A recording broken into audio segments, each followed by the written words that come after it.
Welcome to Moving Conversations, a podcast for movement professionals by movement professionals. If you coach, train, or teach movement, Pilates, or fitness, then this podcast is for you. With more than 60 years of experience in fitness and Pilates, your hosts, Brian Ritchie and Nora St. John, explore the science of human movement, diving deep into the facts, myths, and common misconceptions, hoping to spark thought and conversation about how we view fitness and movement. Now, let's jump into Moving Conversations. And welcome back to another edition of Moving Conversations. I'm Brian Ritchie, and joining me as always is Nora St. John. And today, I'm throwing a curveball in this. We've spent the last 6, 7, 8 weeks, whatever it's been, talking primarily on anatomy, talking primarily on rehabilitation, low back pain, yada yada, which is all great stuff. However, there might be some people who are listening to this going, who are these people talking to me? Who are these, who are they? And, why should I be listening to them? I know a lot of people are going to find us through our own teaching and have taken classes from us before, but I'm assuming there's going to be a few people who just stumble upon us. And I thought this would be a good opportunity to throw a monkey wrench in here and go into detail on who we are. And I thought today we would spend, a little time talking about you and your background and who is Nora St. John.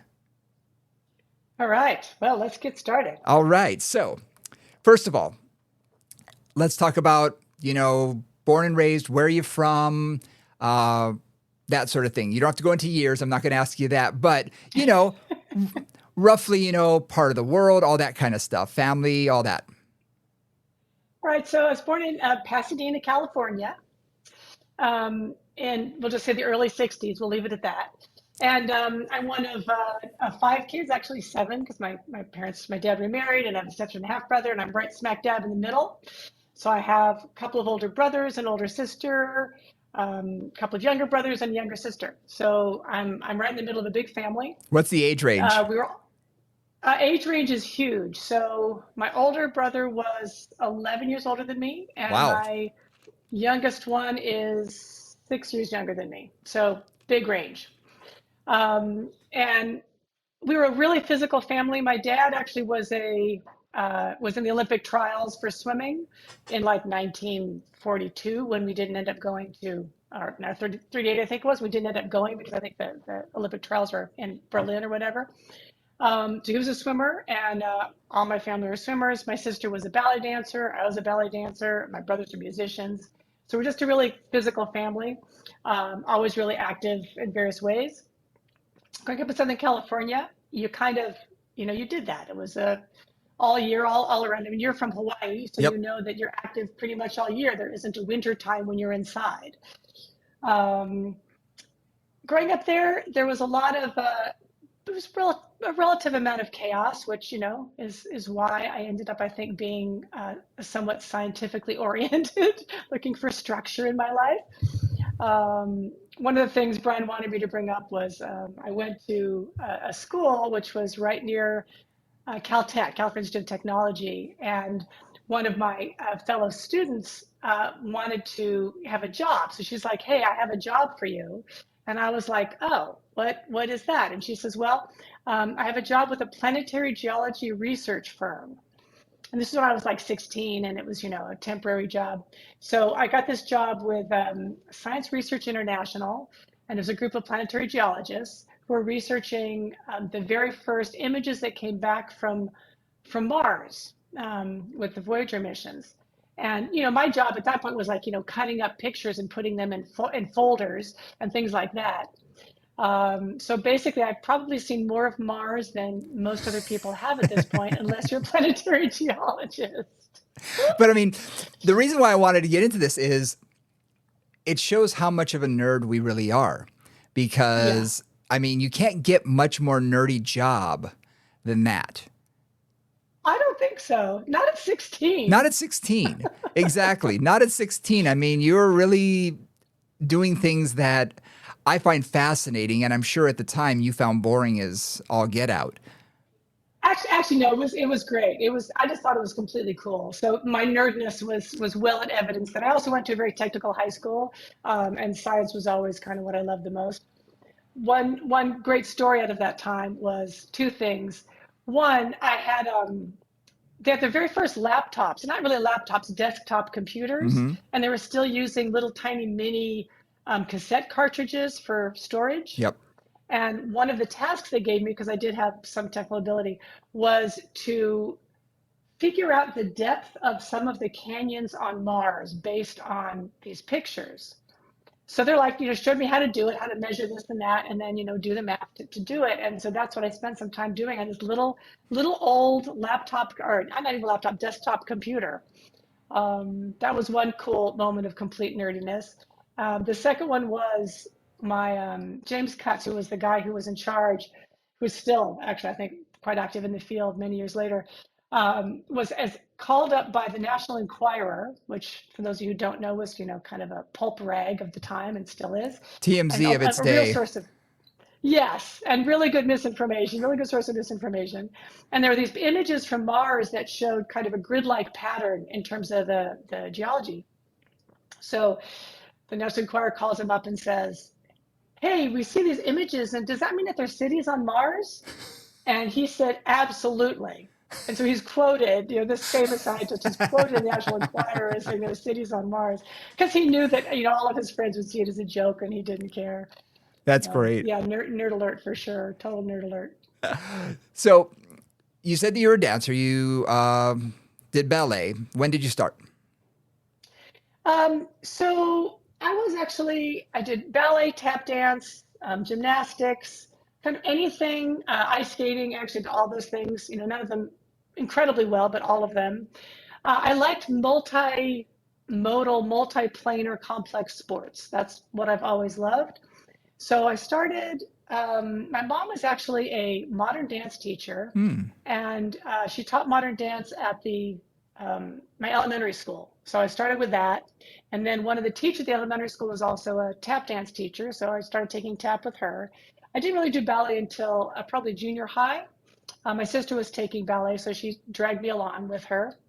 And I always loved it. I knew, it's like I'm too tall, I'm not built right, but I always loved it. Mm-hmm. So I was a dancer there, just all through high school, performed in musicals, and then went to college and studied biology, but also was a dancer in college as well. So was that a major that you could take in your school? I know that I've actually hired people who came to me with their bachelor's or master's in dance, and I'm sure it's a master of fine arts and then a dance subset. Was that available? It was, but I didn't. I was a biology major Okay. Okay. in college because I was pretty clear even then that dance was something I loved, but nothing that was ever going to make me a living or do Gotcha. anything more useful than that. Um, yeah, and then I did 4 years with my biology degree, and then I did an extra year, which was a fifth year certificate in dance, which was an intensive of year of dance and musical theater stuff that I did at the end of my college career So let me at dive. UC Santa Cruz. I want to dive into this just a little bit. Do you feel that your background in dance not only led you to the path that you ultimately took in the world of Pilates and just in movement and movement theory, but do you think that it sort of structured your brain, your body into looking at the body in a different way and feeling the body in a different way? Absolutely. I mean, one of the things, I've worked with a lot of different athletes from a lot of different sports and a lot of different activities.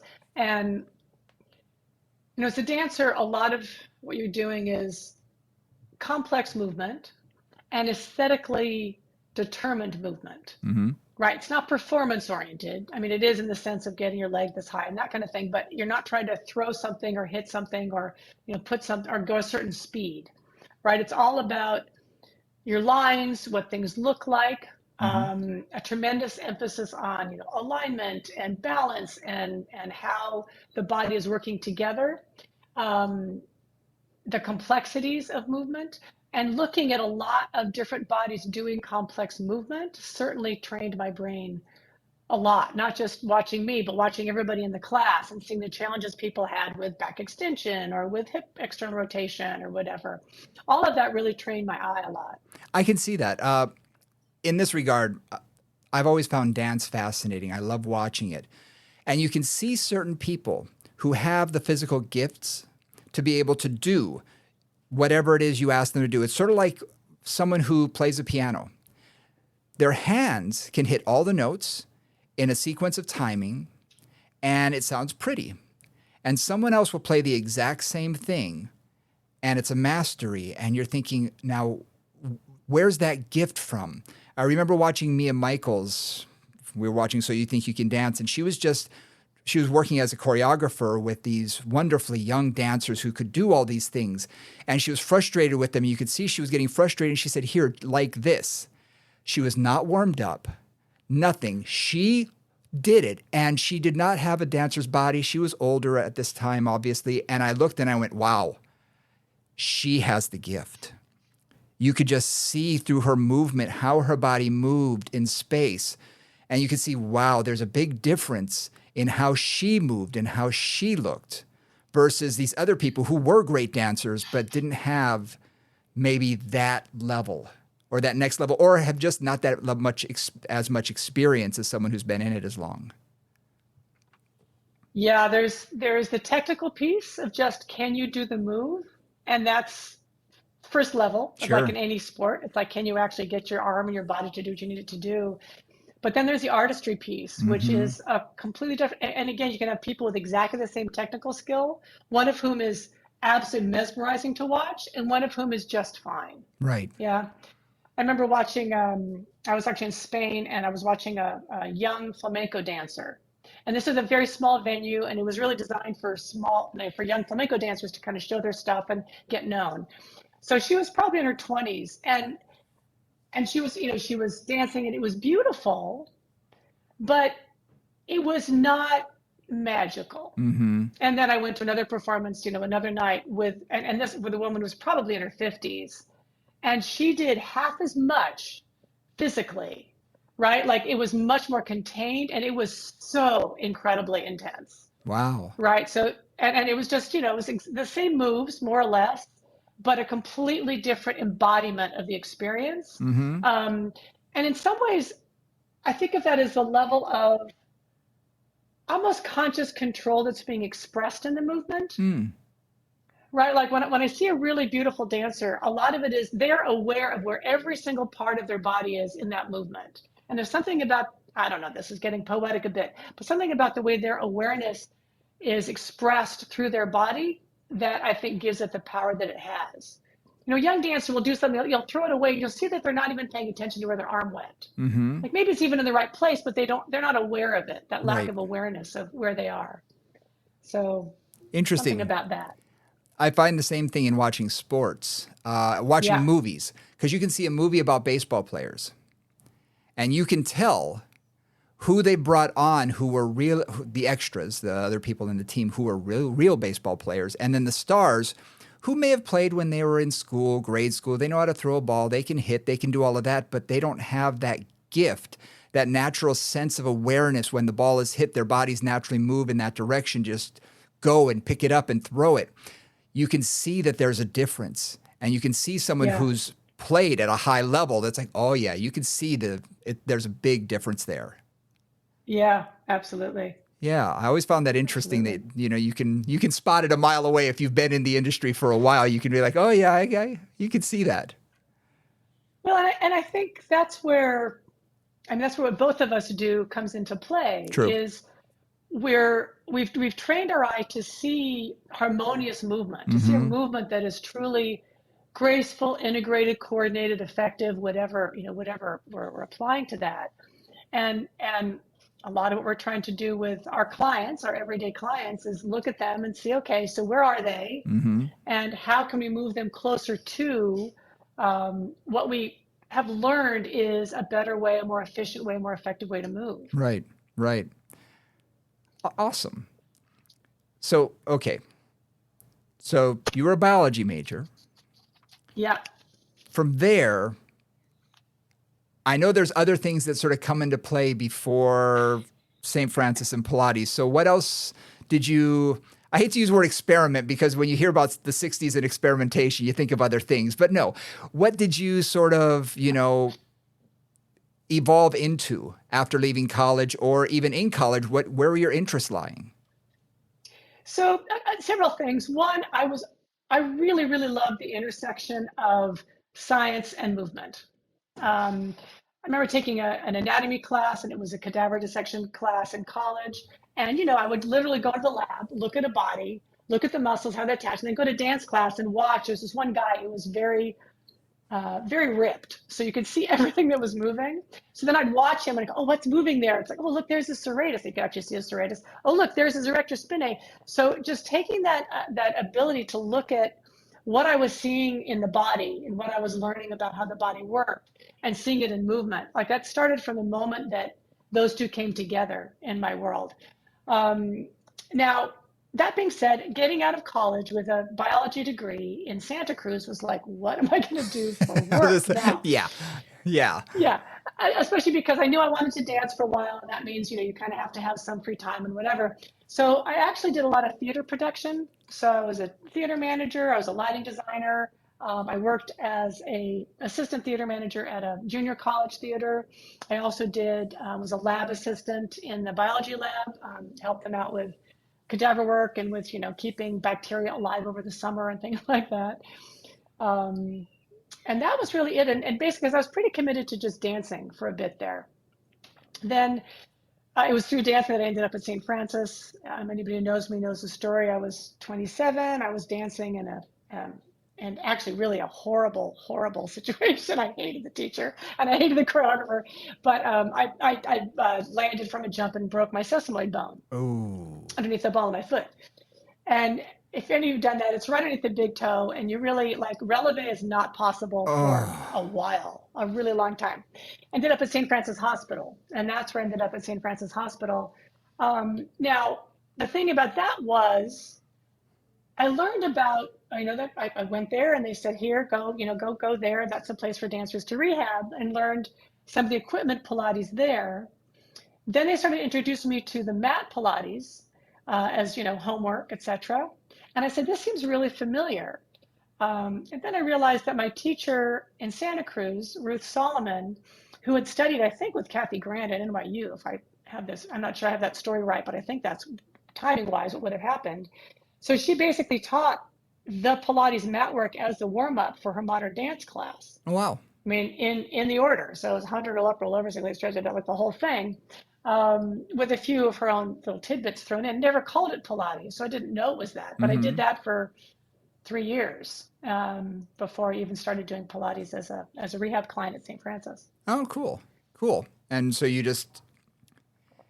how did you go from being, patient to instructor? Because, it's not like you show up one day and say, I can do it better than y'all and I'm going to do this. Or was it just, hey, we need someone to do this and you seem to be decent at it and have interest, so have at it? Well, let's see. So this was the days before there were very few training programs, if any, at this point. And I want to get into that a little later. Yeah. Yes, this is 1988 that I started at St. Francis as a client, in 1989 that I started teaching there. So at that point, there was Ramona was doing some training in New York. But aside from that, there were no books, there were no manuals, there were no videos. You really learned as an apprentice. So I was there as a client, and I was there literally from 8 to 10, 3 or 4 days a week. They had some dancer special, so I could afford for like $10 a class to go to do Pilates. And after about 6 months of me being there, they needed another person. Somebody was going out on maternity leave. Actually, Patrice Whiteside was going out on maternity leave. She'd started the program at St. Francis. And they said, do you want to be a teacher? And I was like, okay. I had no idea what that meant. I had no idea what was involved, but it sounded like the best thing ever. So I said, yeah. And that was the beginning of that. I find this interesting because I had a very, similar sort of entryway in. But what I found interesting about this is we're talking about 1988 and 1989. We're not talking about, way back in time before, like it's not like Joseph Pilates had just invented this method and nobody knew it and here it is, We're talking about people had talked about it. I'd heard about Pilates way back when, in 80s and 90s, but to me, it was just this esoteric, oh, it's another form of exercise. Wasn't anything I was really focused on or interested in. But the lack of structure of an organization, whereas we know in the fitness world now there's so many certifying bodies. Well, back then we had basically ACSM was the big one, and you could go to school for that. In Dallas there was a program where you could go and learn, and basically you're learning to be an exercise physiologist. You were learning to do VO2 max and all of that sort of thing, and body fats and all of that. That's great. It is what it is. You didn't really learn how to train people, and I think ACE got into that a little bit, and ASM really started devising a little bit more of doing more of a hands-on approach of making it practical. But we're talking that was early 90s when the practicality came up. But fitness has been certifying people for a long time, and aerobics was being certified even before that. And Pilates had nothing. There was no certification. It was just internship. And you could call yourself a Pilates instructor I'm going to be a Pilates instructor. Basically. Wow. Yeah, there was no nothing. So Joe Pilates died in 1967, and I believe Clara died, I think, in 1977. I may have that date wrong. And after that, there was a few teachers around the country and around the world who carried on his work. Literally a handful. Wow. Like 8 or 10.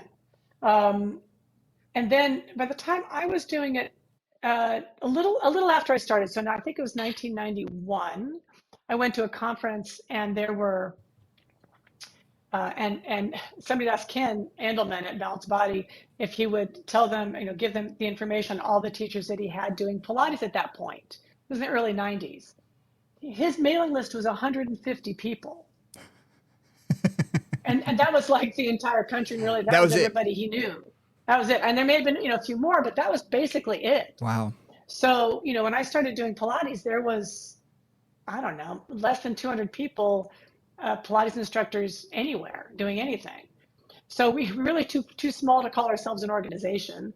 And there was nobody in charge.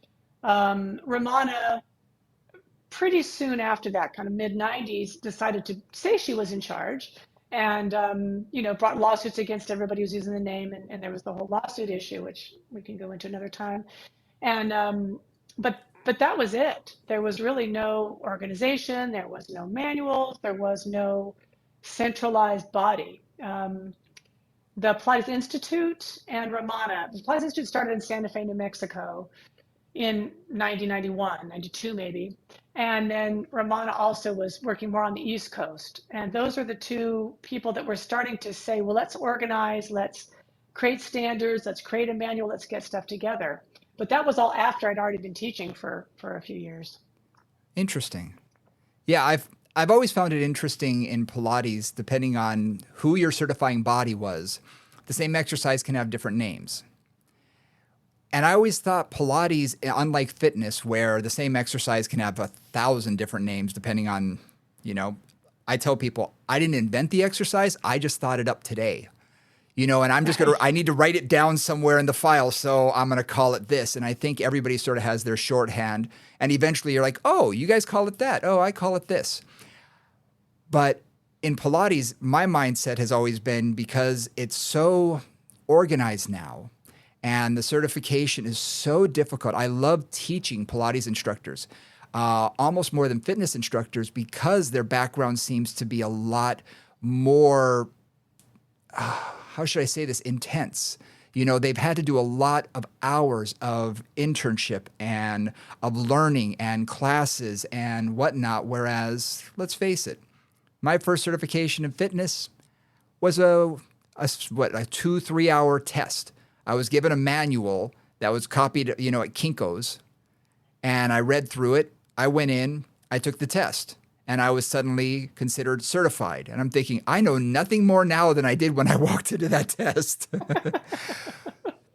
But as a Pilates instructor, it seems like there's a lot more. It's a 1 to 2 year program, pretty much. Almost like going to college. You're really delving into the anatomy and the physiology and kinesiology much more so than in the fitness game, in general.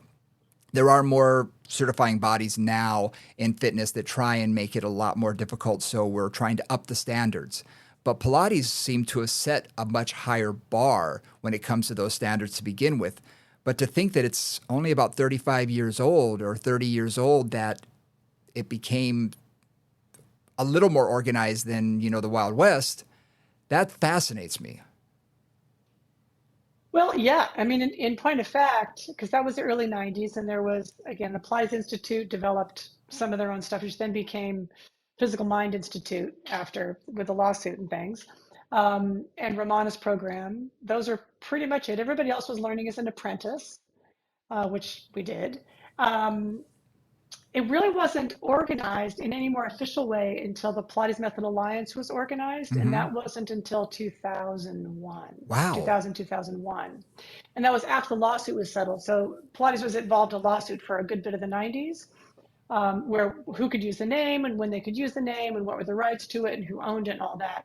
And that got settled in, I think, November of 2000, if I remember right. And then the Pilates Method Alliance was formed actually at the celebration event of winning that lawsuit.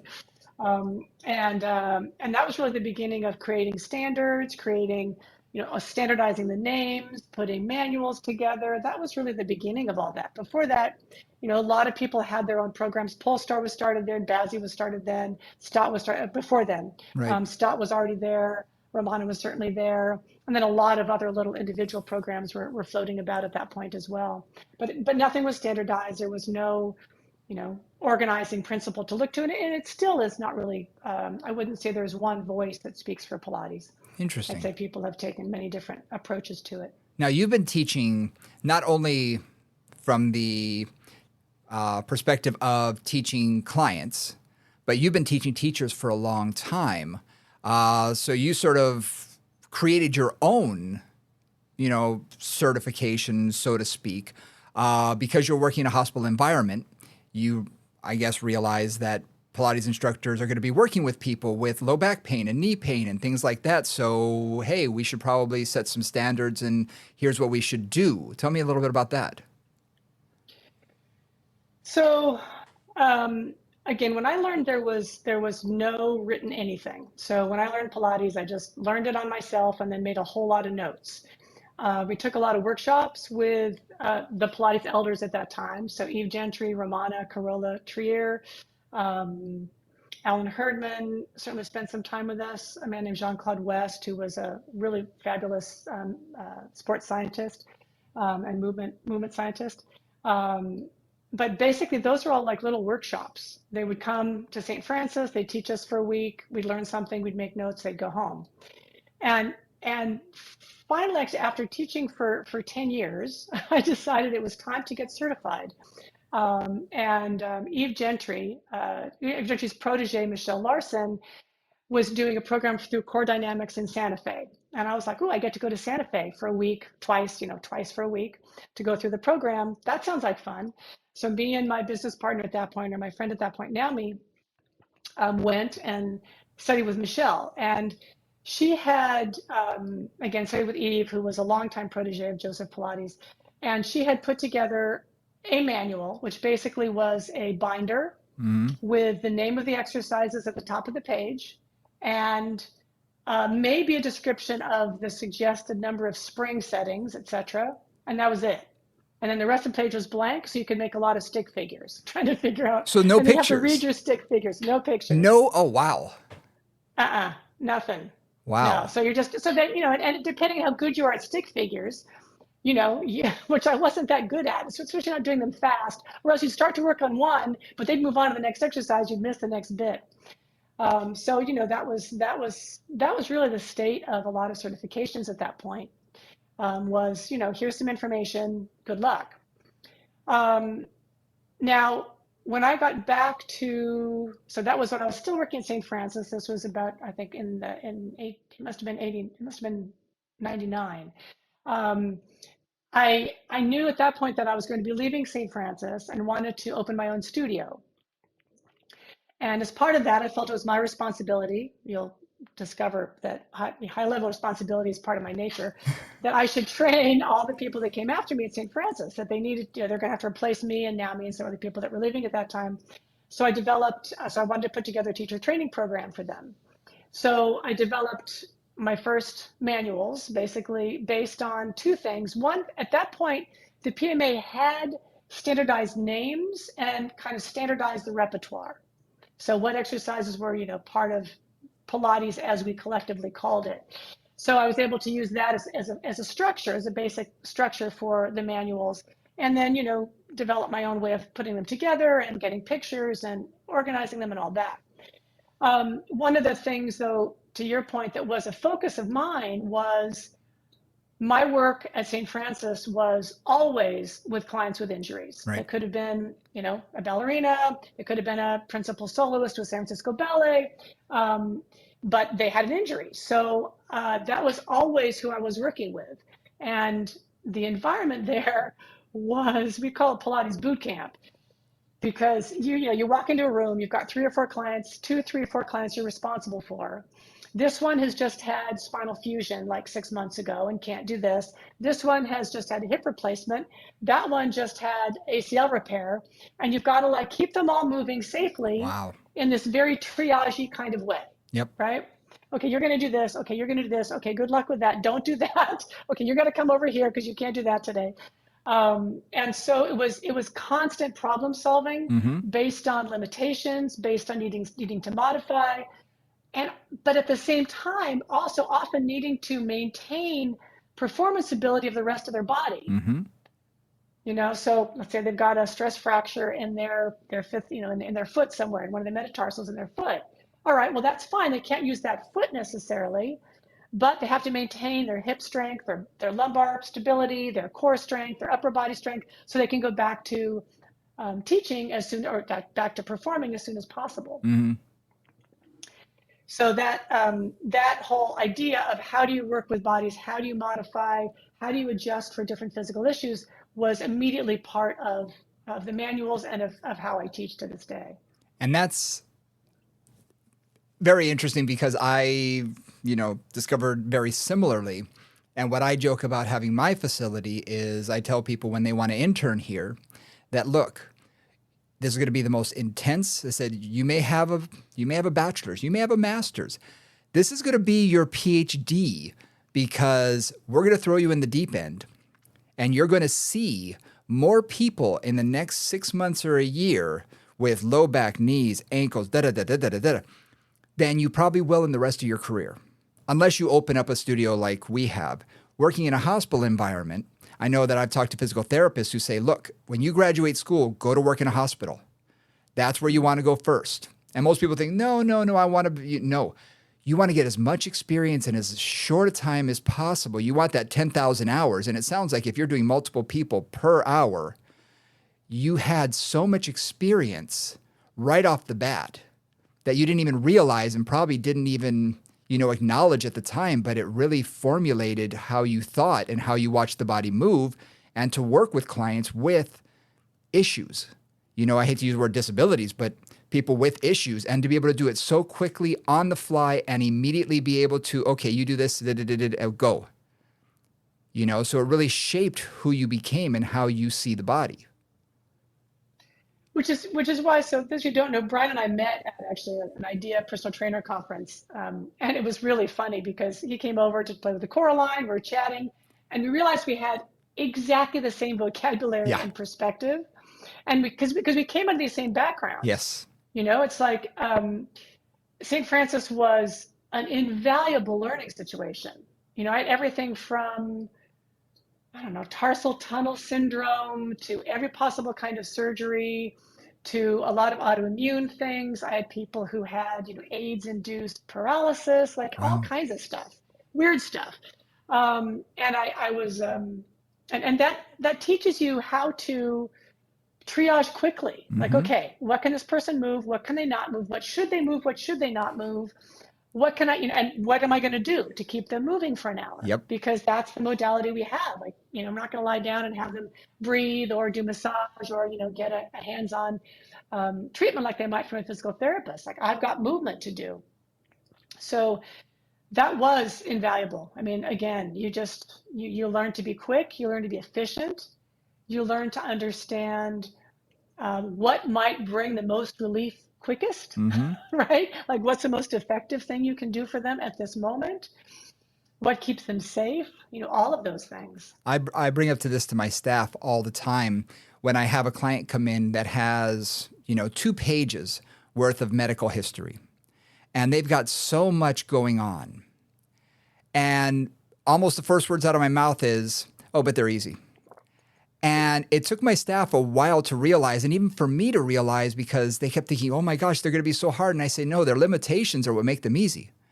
Because it's a funnel. What can they do? Let's first focus on that. And then we can move out. So when they have so many limitations, it's like, okay, we have a movement set of 4 exercises to start with.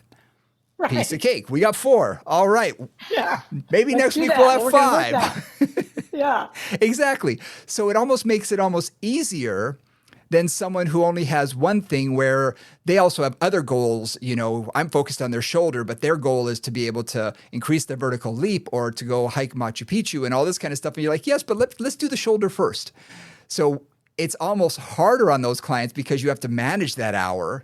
Whereas when you have limitations, you can really focus in and think, okay, here's where we're going to spend the whole hour and really dive in. Yeah.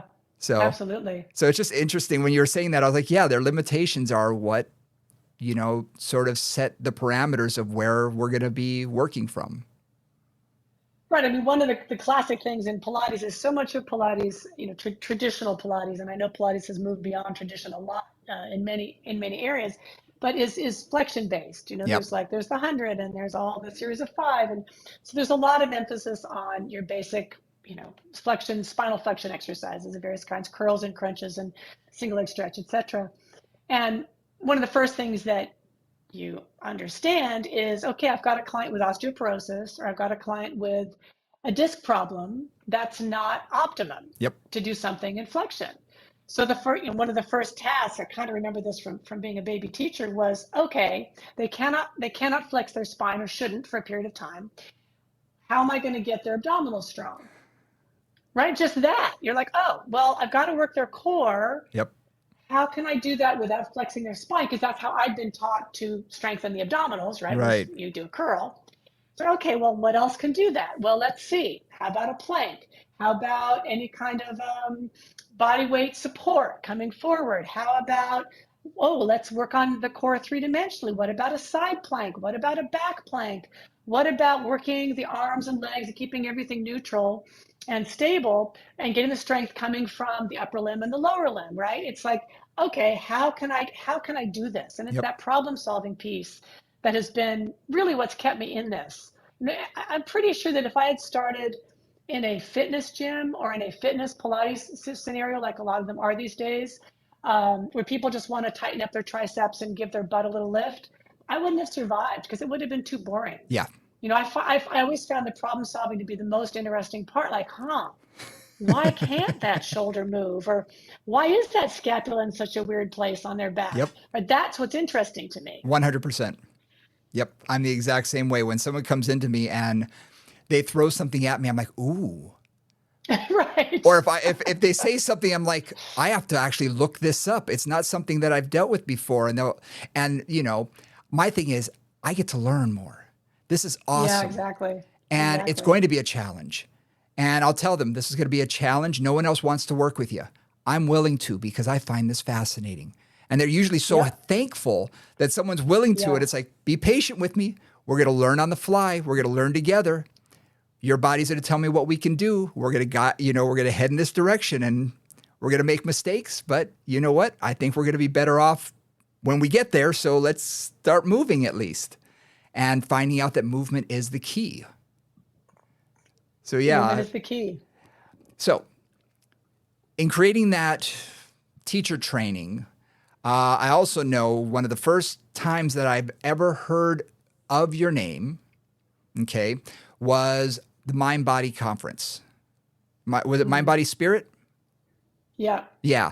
And it was one of these things that we'd heard of IDEA and all the ACSM conferences and things like that. But then in Hawaii, someone said, oh, there's this new one called Mind, Body, Spirit. And you might want to look into it. I was like, Mind, Body, Spirit? And coming from Hawaii, we got a lot of woo-woo type stuff anyway. So I'm thinking, Oh, are we going to sit around in a circle holding hands and chant? I mean, come on, I don't need that. But it was one of those first times that I think, Pilates, yoga, whatever, all the different, not so fitness oriented ones, not the, let's say, straight fitness, weightlifting, aerobics, seem to have a conference for themselves. And you started that. When was that? 2001. 2001. Okay. Mm-hmm. So, for whatever reason, again, my sense of responsibility to my community is rather profound and overwhelming. So, a lot of what I realized at that point in time was people had been kept isolated in their studios for a long time because of the lawsuit and other things. And I would talk to teachers, and it was fascinating because it was always like, I'm so smart. I have this approach. I'm the only one who knows anything. And it's really clear, if you think about it, that if you are the teacher in the room, you think you know a lot Yep. because you know more than anybody else in the room because you're the teacher. Okay. And in talking to some of these people, it was like, well, that's one interesting approach to things, but it's only one. And I talked to another teacher and they would have another perspective on things. And so a lot of it was, I just think we need to start talking to each other because it is through interacting with each other and hearing each other and talking to each other that you really understand, number one, where your skill level is. Because it is through like hanging around people who are smarter than you to go, oh, I think I could learn something. Or teaching somebody something, you realize, oh, I know a little something more than them. And also that it was just time for us to start just communicating with each other about what we're doing in our studios and how we're working and what we're seeing, because that's where the magic happens, is in sharing that and teaching that and really improving the entire profession through that process of communicating with each other. So I was working with a woman at that point, Renee Satterfeld, who had a studio down in San Jose. I was teaching a teacher training program for her. And she runs wedding fairs. So she was very familiar with how to run conventions. So I mentioned this idea to her, and I was thinking of something a lot smaller than this. By the next day, she said, well, I've rented the Santa Clara Convention Center for, a year from now. We have 10 rooms, start programming. I'm like, holy moly. Wow. That's jumping in the deep end. Oh my God, it was such a deep end. I can't even tell you. So then I started calling everybody I knew in the Pilates world, which was, a lot of people at that point because we were a small community and I knew everybody, and basically said, like, would you be willing to teach at this conference? And with only one exception, they all said, absolutely. So, I figured out what rooms we had. We called Ken Endelman from Balanced Body to bring in equipment. That was I'd known him for a long time, but that was our first kind of, collaborative process. And programmed 10 rooms, and we had yoga, we had Nia, we had gyro, we had a lot of Pilates. We had 750 people at the first one. That's amazing. My dear husband Al was like, and how are you going to actually register all these people and keep track of them? I had some fantasy about a lot of Excel spreadsheets, which would have been a disaster, like a complete disaster. Like, really, I was like, I don't know, I'm going to figure it out. And he's like, let me help you out. My husband is a IT guy and a business guy, has a lot more experience in this. He said, let me write you a database. So he developed a database to register everybody, put them in the right classes, et cetera, and organize everything. And that was how Body, Mind, Spirit was born. We spent 5 days at Santa Clara Convention Center. I did not leave the building once. Did not see the sunlight for 5 days. That does not surprise me. No. What I find amazing, though, for someone who I've looked up to for a long time, I think we've considered each other at some point in time, mentors to each other. We're always constantly learning from one another, and I love that about us. There's not much ego there. There is, we all have some ego. There's no question about that. That's the nature of the beast. But you wanted to educate other people to raise them up. And I've always come from the same thing that, look, I want to reach down and help the next person, because if I can do that to my staff, it took me 20 years to learn, my technique, or now 30 years to learn my technique. If I can teach them in 10 years, well, imagine what they're going to be like in 30 years. So you did that to an industry that really had nothing, organizational wise when it comes to this, and everybody thinking that they were the mad genius that I know everything. let's bring everybody together and see what we do know and learn from one another and make everybody better. I think that's fascinating. Well, I love learning. I mean, I was a teacher. I am a teacher. That's what I've done. I loved being in school. I loved learning. Like that's always been what has been most exciting and interesting to me at all, period. Um, and, and I saw what was happening in our industry, and that our industry really didn't have, it just didn't have structure. It didn't have, it didn't have, I felt like what it needed to really bring its standards up to where I thought they could be. Because the Mm-hmm. potential for both, for movement as a modality for people's health and wellness and well-being is profound. And, you and I both know, having been in this industry for 30 years for each of us, how much work it takes to change things and how what a long process it's been Mm-hmm. to get to the point where we are, where I really think like the fitness industry as a broad category has some really powerful, useful, fantastic things in it Yep. that have taken a long time to develop. Sure. Right? There's a subtlety, there's a sophistication, there's a effectiveness that has really, really improved over those 30 years. As movement science has changed, et cetera. And that's just always my goal's always been like, how can we make the whole industry better? I know what the potential is. How do we help get people to that potential? So, how many years did you do the Mind Body Spirit conference? I kind of blocked some of it out, but I think five, Wow. Okay. Okay. That's a long time to maybe seven, but I think five. devote to that. So, and I I, know, I did three. I did three as a programmer, and then I was just working with Balanced Body on it for a couple of years after that. okay, So and that's yeah, that's sort of where I want to transition into, because I think most people who are listening to this who know you from Balanced Body, know you as the education director, the person who actually created all of this wonderful education that we take for granted now. Uh, the really comprehensive course to become an instructor. Uh, and so how did you go from being by yourself, just basically you and Al, creating, this wonderful thing, to, going to Balanced Body and saying, here, let's do education. Let's take this to the next level. well, so the short story is I've known Ken Endelman since I started at St. Francis in 1989. Um, Ken Endelman at Balanced Body was the guy who supplied all of our equipment. St. Francis, because Elizabeth Larkin was teaching there and was a principal there, was very heavily involved in developing St. Francis.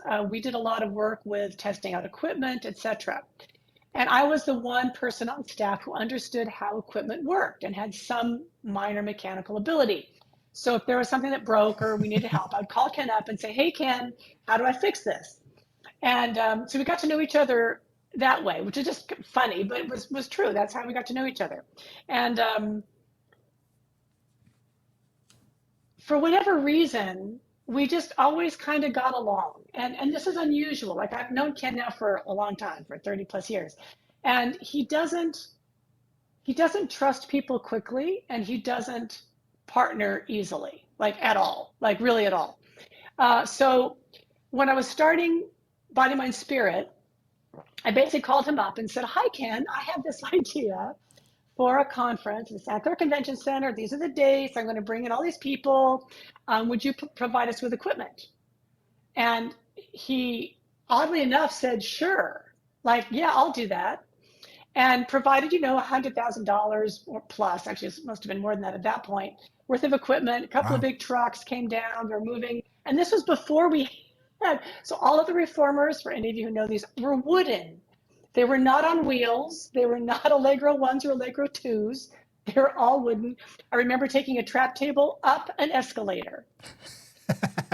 I actually have a picture of it. There's an escalator, there's a trap table that's just like slowly moving up the escalator. But he agreed to do that. And so I got to know him through that. And, he was looking for opportunities always to meet his customers, to understand his customers better, to provide them better service. He comes at the Pilates world much the way I do, which is how do we make this better? How do we make this teachers better? How do we make the equipment better? How do we improve this entire industry? That's always been his approach as well.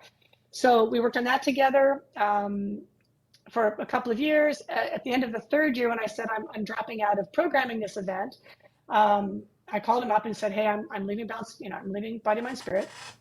He said, well, what are we doing next? And again, this is so unlike Ken, you have no idea.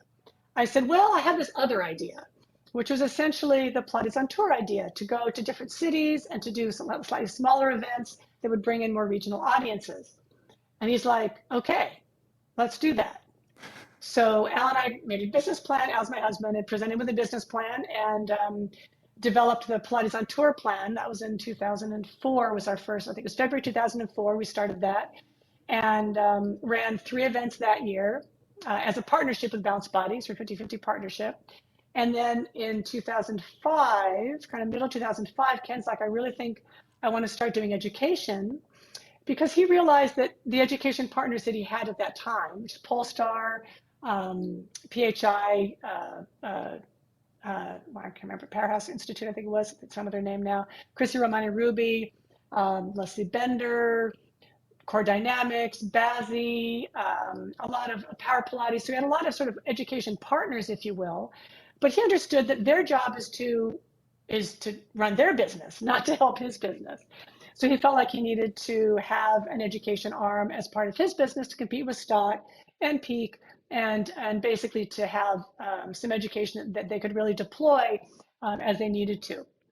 So he asked me if I would start the education department. I'd already been running one through my studio at Turning Point Studios for 5 years and had a good track record and had manuals and all that.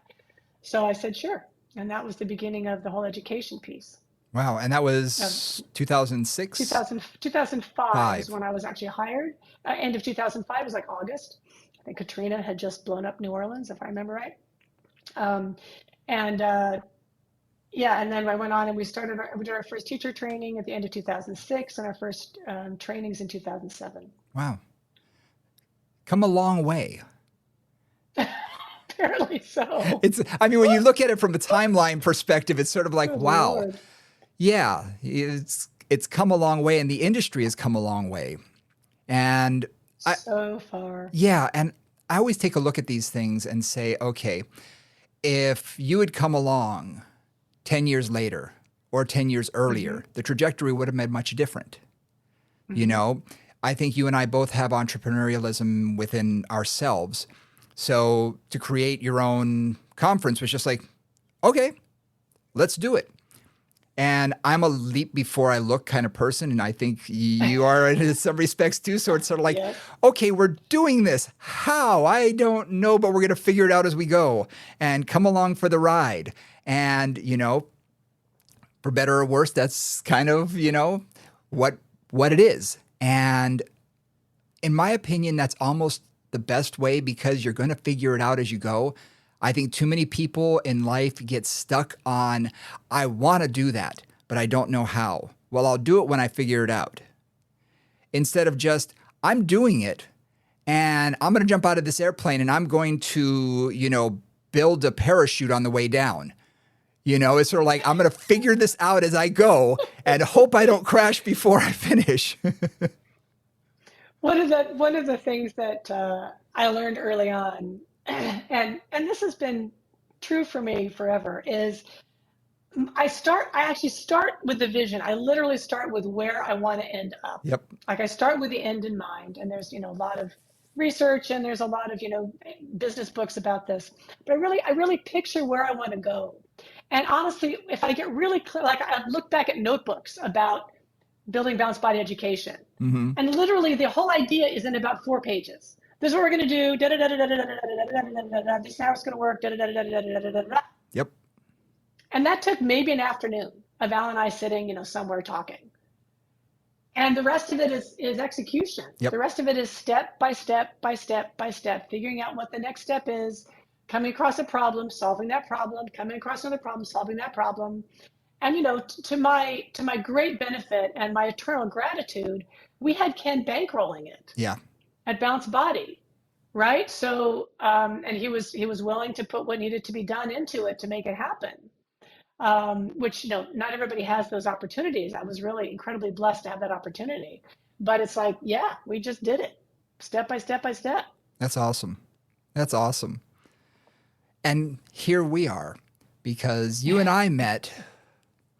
I was trying to think about this. Probably 2014 or something like that was probably Yeah, when that we, sounds about right. you know, sort of became friends, and Yeah, just sort of kept hanging out with one another at these conferences. And then eventually it was like, we need more.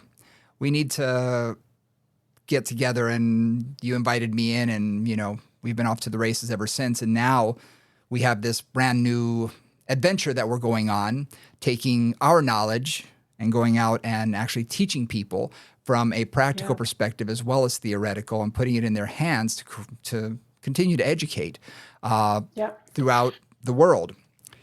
I want to ask you a few more questions, just a few more moments. It just dawned on me that, whenever I watch some of these programs and they talk to people, they'll ask, specific type of questions. Well, I wanted to come up with a few, because we're going to do interviews down the road. And one of the things I wanted to ask is a few questions that we can sort of create and ask everybody that we interview.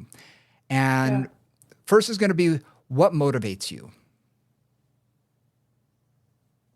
What motivates me is being of service, to be honest. What really motivates me is improving the lives of the people around me. Nice. That's really always been what's motivated me. Um, Talking about woo woo, a little woo woo story. I was a senior in high school. Brian's probably heard this story. I was a senior in high school, and our last 3 weeks or last 2 weeks, we did senior projects. I went with a group of friends and some leaders to do like an outward bound adventure kind of thing in Zion National Park in Utah. And as part of that, they do a 3-day solo where you're basically hanging out in the wilderness by yourself for 3 days. Wow. So I was in this beautiful canyon. There was a waterfall, there was a pool, there was frogs, there was lizards. It was great. And so I'm hanging out and I'm looking at this waterfall and I'm thinking, what am I going to do with my life? I'm 16 years old. At this point, I graduated early from high school. I'm 16 years old. What am I going to do? Like, what am I going to do? This is it. Like, you're done with high school. What do you do next? And what came to me was, you should be a midwife. Okay, well, whatever. That's interesting. I really, even at that point, didn't really have a large interest in children or having children, even at that point. So I was like, huh, well, that's interesting. As I've grown up, I've realized that my job is to, this is again a metaphor, excuse me for the poetic language, but help people give birth to themselves, help people become the best person they can be. And that's been my motivation since then and continues to be, that if I can make people better, make them more who they are and more who they want to be and fulfill their potential, then I've done what I'm supposed to do here. I love that. I love that. Is there, what would you say you'd still like to learn? Oh, so And it doesn't have much. to be in fitness and Pilates Yeah, or yeah, yeah, movement. It could yeah. be anything, because you are one of the more fascinating people that I know, that with everything that you've done, you'll tell me, oh, I started taking tap dancing class. I'm like, what? Out of nowhere. And I'm like, but it's so on brand for you that I'm like, oh, of course you did. Of course. Um, well, there's a few things. One, I love the complexities of the world, like in terms of movement, in terms of other things. Right now, I have this big garden that's happening. It's all native plants from California. There's all kinds of like ecosystem stuff happening. So I'm studying the ecosystem. All these bees now, there are all these native bees that are starting to float around, and I'm checking them out, figuring out how they work. So I love complex things. I love spending more time out in nature. Um, I love learning new languages. I love going in different places and seeing different cultures and how humans have done things and how people do things in different ways. So that really is just ongoing. I don't say anything specific. Language, I would really like to learn probably Italian and better Spanish. Those are Mm, two things I would just like to do at some point. We'll see if I get to that. great. Uh, you've traveled all over the world. I'm very envious of all the places you've been to teach and to expand your knowledge. Where, what was the most amazing place you've ever been? Hmm. Well, in terms of there's a lot of things that have been pretty amazing.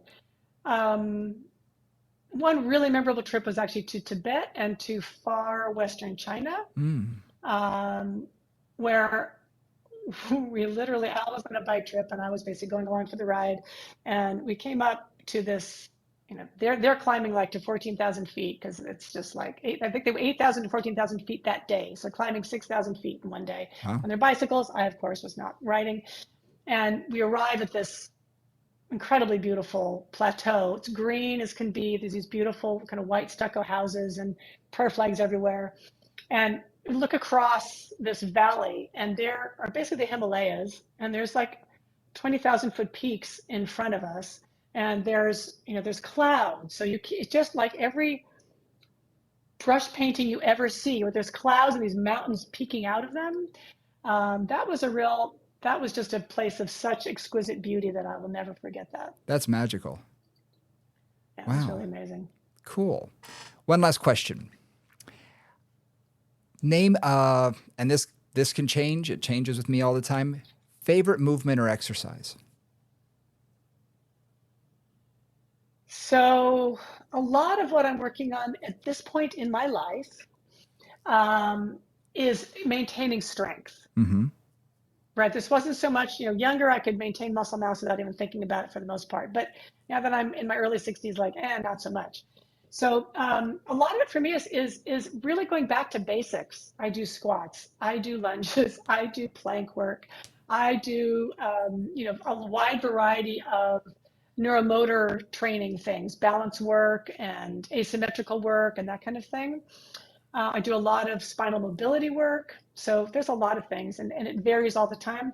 Um, I'm fonder again. I've done a lot of martial arts in my background. I did taekwondo for a long time. Then I also did a lot of qigong and tai chi. I'm kind of heading back in that direction Mm-hmm. in a way. Complex movement, but a lot of range of motion, a lot of spinal mobility, and a lot of like being in a squat the whole time. Also fluidity.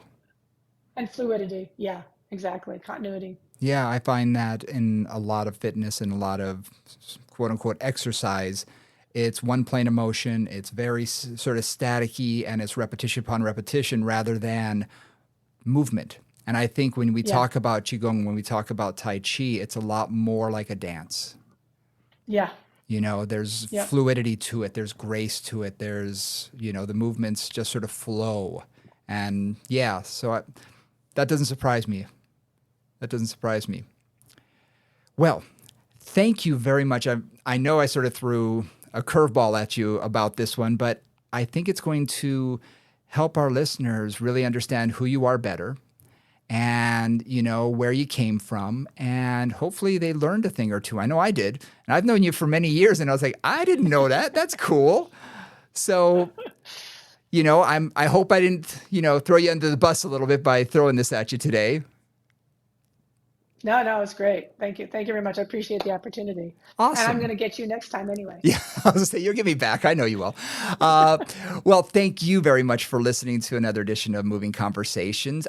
You can always reach us on our social media at Moving Combos on Instagram, movingcombos@gmail.com.